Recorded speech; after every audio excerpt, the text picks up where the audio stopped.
Wow. Wow. Poésie, les amis. Ok. J'ai écouté la chanson de Silo Beam cette semaine. Et je me suis dit, on vit dans un monde de fous. Oui. Tu es sur le campus, tu rencontres un jeune, tu lui proposes d'étudier la vie, Ouais. il te regarde, il te dit tu es fou. Dieu, c'est qui Dieu? Il est en train de fumer une cigarette, il a un paquet de cigarettes sur lequel il a écrit fumez-tu. Et c'est toi le fou. Il veut te convaincre de vous deux, c'est toi qui écris. C'est qui le fou? C'est lui? Qu'est-ce que la Bible dit? Psaume 53. Vas-y. Let's go. Le fou dit dans son cœur, il n'y a pas de Dieu. Wow. Ils se sont corrompus. Ils ont commis des injustices abominables. Il n'y en a aucun qui fasse le bien. La Bible est claire, les amis. Le fou, c'est celui qui agit comme si Dieu n'existe pas. Et parfois, nous, en tant que disciples, on agit comme des fous. Moi, ça m'arrive d'agir comme un fou. Parfois, on est disciples, on est dans les puretés. Parfois, on est disciples, on est dans nos émotions. Parfois, on est disciples, on agit comme si Dieu n'existe pas. Wow. Et nous sommes fous, les amis. Okay? La Bible dit, en 1 Corinthiens 1, verset 18 à 21. En effet, le message de la croix est une folie pour ceux qui périssent, mais pour nous qui sommes sauvés, c'est la puissance de Dieu. Amen. Le monde veut inverser les rôles. Le monde veut faire croire que ceux qui ont la foi sont les fous, et les fous sont les justes. Wow. Le monde veut faire croire que ceux qui pêchent, ce sont ceux qui sont justes, et celui qui a la foi, c'est le fou. Ok? Quand tu t'efforces de faire ce qui est juste aux yeux de Dieu, tu passes pour un fou. Et soit tu vas être considéré comme un fou pour ta foi, soit tu seras creusé avec le monde. C'est la vérité, les amis. Il y a un passage dans cette chanson qui m'intéresse. Après le refrain, il dit, mes héros avaient le courage de vivre leur vie pour une cause. Et je me souviens avoir pensé, je veux être comme eux. Parfois, on cite les héros dans la Bible. On parle d'Abraham. On parle de l'héroïsme de Moïse. Ce sont les héros que Dieu a choisis dans une époque. Ils ont eu la foi et ils sont des héros. Parce qu'ils ont pris la décision d'être des héros, ils ont pris la décision de faire confiance à Dieu. Toi, qu'est-ce que tu fais de ton époque? Est-ce que tu es un héros de la foi? Dieu t'appelle à être un héros de la foi. Okay? Et parce que tu ne prends pas cette décision, si tu ne prends pas cette décision, le monde va faire passer le péché pour ce qui est normal. Aujourd'hui, le péché, c'est une normalité.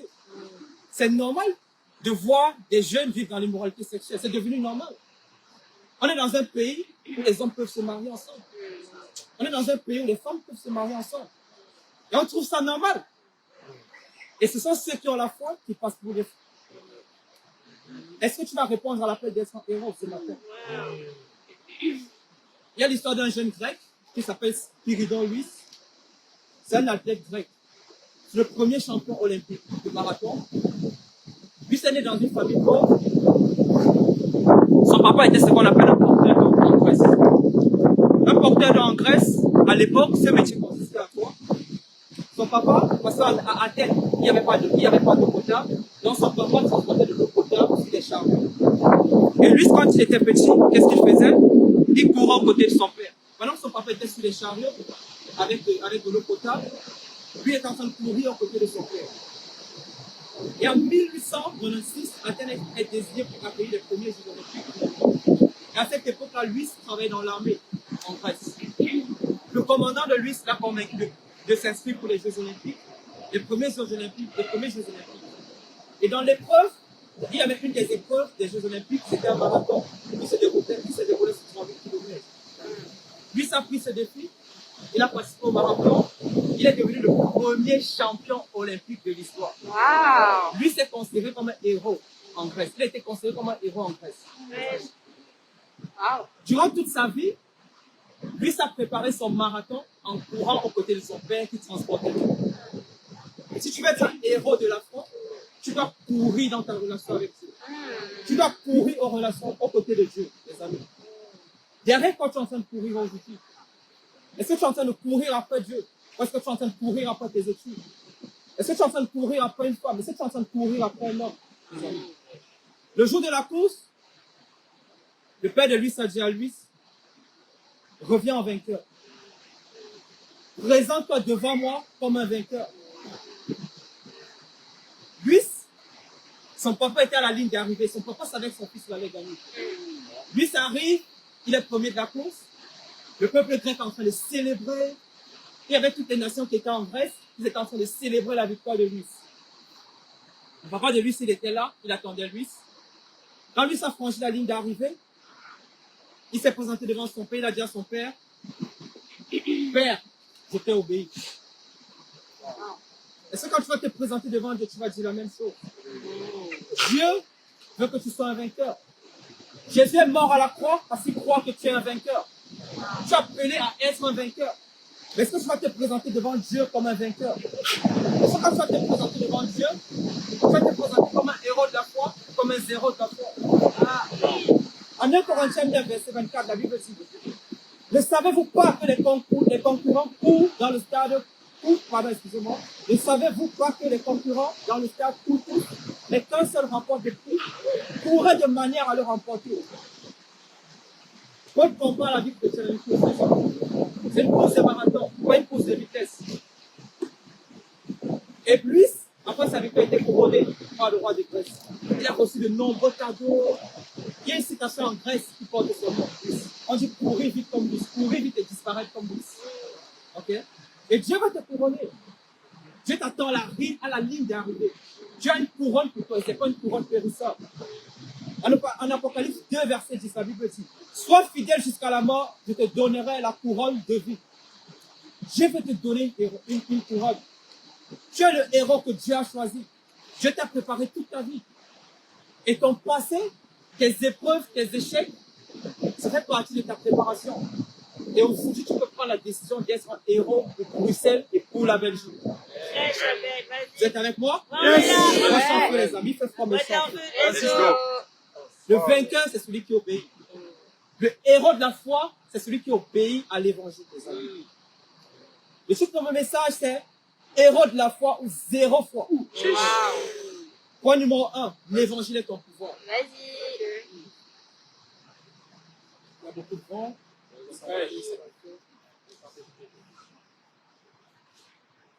Une des caractéristiques d'un super-héros, c'est son pouvoir. Chaque super-héros a un super-pouvoir. Et si tu veux être un héros de la foi, ton pouvoir, ça doit être la foi. Et qu'est-ce qui va te donner la foi? C'est l'évangile. C'est l'évangile qui va te permettre d'être sauvé. C'est l'évangile qui va te permettre d'être baptisé. C'est l'évangile qui va te permettre d'étudier la Bible. Tu vas étudier la Bible, tu vas avoir la foi dans le message, tu vas être baptisé. Et parce que tu vas être baptisé, tu vas recevoir le Saint-Esprit. Et tu pourras sauver les autres à ton tour. Et tu seras un héros de la foi véritable. Ce n'est pas le costume qui fait de toi un héros. Moi, je travaille avec des enfants. Il y a des fêtes où les enfants devaient se déguiser. Et tu as des enfants qui se déguisent en Spider-Man. Et toute la journée, il est en train de jouer comme ça. Il n'a pas de pouvoir. Mais dans sa tête, il s'imagine qu'il a un pouvoir. L'heure de rentrer arrive quand son papa ou sa maman vient le chercher. Enlève ce costume. C'est le moment de rentrer. Il réalise qu'il n'était pas le super-héros. C'était son imagination. Ok? Ce n'est pas la religion qui va faire de toi le super-héros. Ce ne sont pas tes émotions qui vont faire de toi le super-héros. Ce n'est pas le monde qui va faire de toi un super-héros. C'est l'évangile qui va faire de toi un super-héros. Prêche. En acte 4, verset 1, 4. Vas-y que. Les gens parlaient encore au peuple, quand suivant des prêtres, le commandant des gardes du temple et les Sadducéens. Ils étaient excédés parce que les apôtres enseignaient le peuple et annonçaient la résurrection des morts dans la personne de Jésus. Ils les arrêtèrent. Et comme c'était déjà le soir, il est mis en prison jusqu'au lendemain. Cependant, beaucoup de ceux qui avaient entendu la parole crurent, ce qui porta le nombre des hommes à environ 5 000. Bientôt, nous serons 5 000 hommes de foi. Dieu va ajouter des hommes de foi dans l'église de Bruxelles. Amen. La bonne nouvelle, nous sommes au parc Josaphat. Josaphat, ça veut dire ajouter, les amis. Wow. Dieu va ajouter des hommes dans l'église de Bruxelles. Et quand vous aurez la foi, quand tu vas prendre la décision d'être un héros de la foi, qu'est-ce qui va se passer? Tu vas être persécuté. Ok? Tu vas être persécuté par les religieux. Ok? Tu vas être persécuté par les faux héros. Et crois-moi, si tu persévères, c'est ça qui fait de toi un héros de la foi. Ok? Malheureusement, tu peux être un disciple et devenir un faux héros. Si tu es un disciple, tu n'es pas en train de sauver les autres, tu n'es pas un héros de la foi. Mais c'est un héros de la foi en train de sauver les autres, les amis. Un héros de la foi fait des héros de la foi. Ok? Et tu vas te présenter devant Dieu, il va te retirer ce costume que tu mets. Et tu vas te rendre compte que tu t'es imaginé être un héros que tu n'es pas. Si tu n'es pas véritablement héros de la foi. Ok? Il y a l'histoire de ce poisson que j'aime bien. C'est un poisson qui était consommé dans les années 1800 aux États-Unis. J'ai entendu cette histoire. En gros, ce poisson, ça s'appelle le cabillaud. Et dans les années 1800, ce poisson était plus consommé que le saumon. Et il y a un homme qui s'est rendu dans un État aux États-Unis. Je crois il s'est rendu à Philadelphie. Il a mangé ce poisson-là. C'est un touriste. Il a beaucoup aimé ce poisson. Et il s'est dit, comment je peux faire pour transporter ce poisson-là jusqu'à chez moi? Parce qu'il est tellement bon. Il a employé toutes les méthodes. Il a pris ce poisson-là, il l'a mis dans une glacière avec des morceaux de glace. Il est arrivé chez lui, il a cuisiné ce poisson, il a goûté, le poisson n'était pas frais. C'était pas bon. Il est retourné à Philadelphie, il a pris ce poisson, il l'a mis dans de l'eau, il a transporté ce poisson vivant dans l'eau, il est arrivé chez lui, il a cuisiné ce poisson n'était pas bon. Il s'est posé la question, qu'est-ce qui ne marche pas? C'est la distance, qu'est-ce qui se passe? Pourquoi ce poisson, je le transporte, j'arrive chez moi, le goût il a changé. Il a fait des recherches sur ce poisson. Il est retourné à Philadelphie. Pendant ses recherches, il s'est rendu compte que ce poisson est un prédateur. Le prédateur, c'est le poisson-chat. Il a pris le même poisson, il a mis son prédateur, le poisson-chat, dans l'eau, les deux vivants. Il a fait le trajet avec ce poisson-là. Arrivé chez lui, il n'avait plus un poisson, il avait deux poissons. Il a cuisiné ce poisson était frais, il était très bon. Qu'est-ce qui maintient ce poisson frais? Le prédateur. Dieu utilise la persécution pour te garder frais. Dieu utilise la persécution pour multiplier son église, les amis. Dieu va utiliser la persécution pour multiplier les hommes et les femmes de Bruxelles, les amis. Et tu dois prendre la décision d'avoir la foi. Tu dois prendre la décision d'être un héros de la foi. Ok? Mon défi pour lui, il est simple, les amis. Si tu es en train d'étudier la Bible, sois baptisé et sois ajouté à l'église. Amen. Si tu es déjà un disciple, sois héros cette année pour 3 personnes. Baptise 3 personnes ou plus. Amen. Amen. Yes. Vous êtes avec moi? Yes.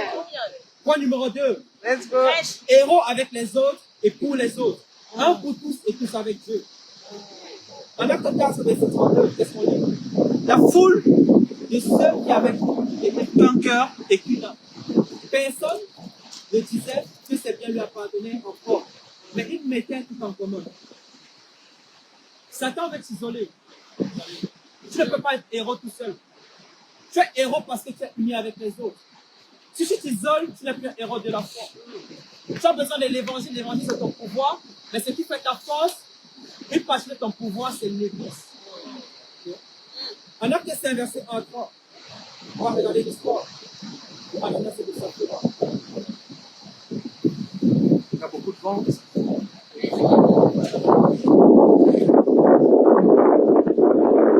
Acte 5. À partir du verset 1. Cependant, un homme appelé Ananias avec Saphira, sa femme, vendit une propriété et garda une partie du prix en accord avec sa femme. Il apporta le reste et le déposa auprès des apôtres. Dieu lui dit, Ananias, pourquoi Satan a-t-il rempli ton cœur au point que tu aies menti au Saint-Esprit? Et si Ananias et Saphira ne sont pas unis avec l'Église, ils ont formulé un plan tous les deux, ils ont menti à l'Église, ils ont menti au Saint-Esprit. Okay? Et moi, ça me fait penser au parti de Uno. Quand on joue sur Uno. Moi, quand je joue au Uno, je cache mes cartes. On m'a dit, mange tes cartes. On ne veut pas tes cartes, tu triches. Je suis comme ça. Ou je mets mes cartes sur la table parce que je veux gagner tout seul. Arrête de cacher tes péchés. Arrête de jouer au nom avec Dieu. Arrête de dire au nom avec Dieu. C'est pas une partie de au nom, les amis. Sois unis avec les autres. Okay? Montre tes péchés. Montre tes faiblesses. Okay? J'aime beaucoup la chanson de Bob Marley, This Is Love. Il dit, je mets toutes mes cartes sur la table. Quand on aime, on met tout sur la table, les amis. Quand on aime, on met toutes ses finances sur la table. Quand on aime, on met tout son cœur sur la table. Si tu n'es pas en train de montrer tes faiblesses, si tu n'es pas en train d'être ouvert avec tes péchés, tu n'es pas en train d'aimer. Tu n'es pas en train d'aimer l'église. Satan va te faire croire que tu es seul. Parce que seul, tu es faible. Seul, tu n'es pas un héros de la foi. Donc, on voit deux disciples qui sont unis dans le péché. Okay? Et ça, c'est aussi régulier. Il faut qu'on tue ça dans l'église. Si tu es en train de voir le péché chez ton frère, si tu n'es pas en train de former ton frère, tu es uni avec lui. Tu es uni dans son péché. Okay? On doit apprendre à se former davantage les uns les autres. On doit se pousser les uns les autres vers le haut, les amis.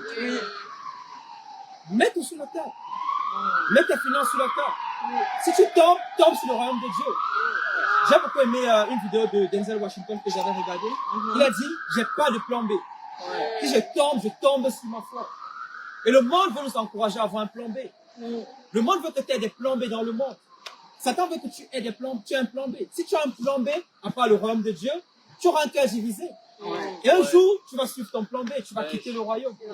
Okay? Tu ne dois pas avoir de plan B. Dieu, c'est ton plan A, c'est ton plan B, c'est ton plan C, c'est ton plan D. C'est des amis. Mon défi pour vous, les sœurs, sois ouvert chaque jour de la semaine avec au moins un frère ou une sœur. Et si tu étudies la Bible, sois ouvert sur tes péchés. Montre tes faiblesses. Nous sommes là pour nous tirer les uns vers les autres de l'eau, les amis. Amen. Amen. Mon troisième point, plein de foi et de puissance. Quand tu es un héros, tu dois être plein de foi. Quand tu es un héros de la foi, tu dois être plein de foi. Pas plein de tes émotions. Amen. Pas plein de ta négativité. Si tu es plein de foi, tu seras plein de puissance. Et tu vas faire des miracles. Si tu n'arrives pas à faire de miracles, c'est parce que tu n'as pas de puissance et tu n'as pas de foi. Okay? On va regarder une écriture. Let's go. On va en acte 6. Acte 6, verset 8. Étienne, plein d'émotions. Non. Étienne, plein de négativité. Non.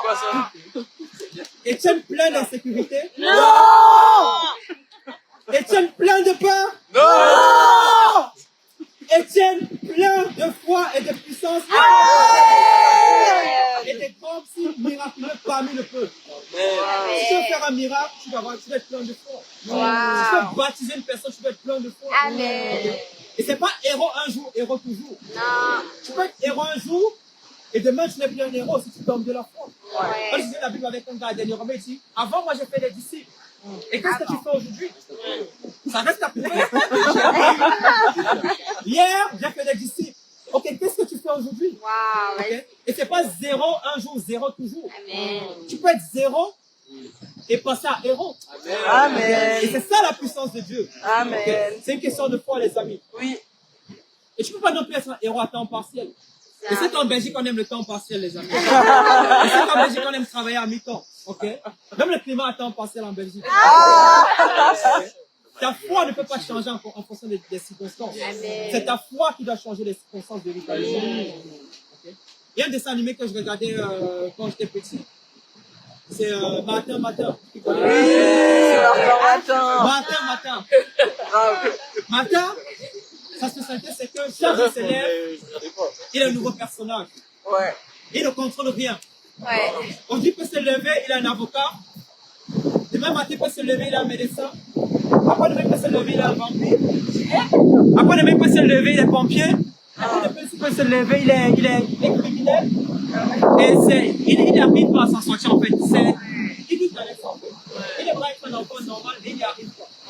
Et parfois, on est matin, les amis. Tu te lèves le matin, aujourd'hui tu es un disciple, tu es un super-héros. Demain tu es émotionnel mal. Tu es un vampire.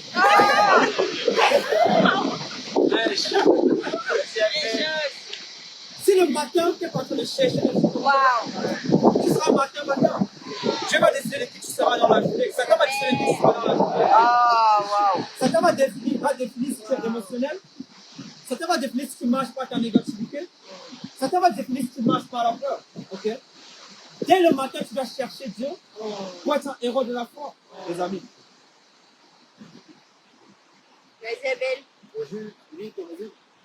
Isabelle. Mon défi est simple, les amis. Deviens héros de la foi. Deviens héros de la foi. Si tu es en train d'étudier la Bible, prends la décision d'être baptisé. Ok? Et tu auras l'honneur, la grâce, le privilège d'entrer dans le royaume. Wow. de Dieu. C'est un Amen. privilège, les amis. Oui. Ok? Donc, c'est tout pour mon message. Wow. Seigneur.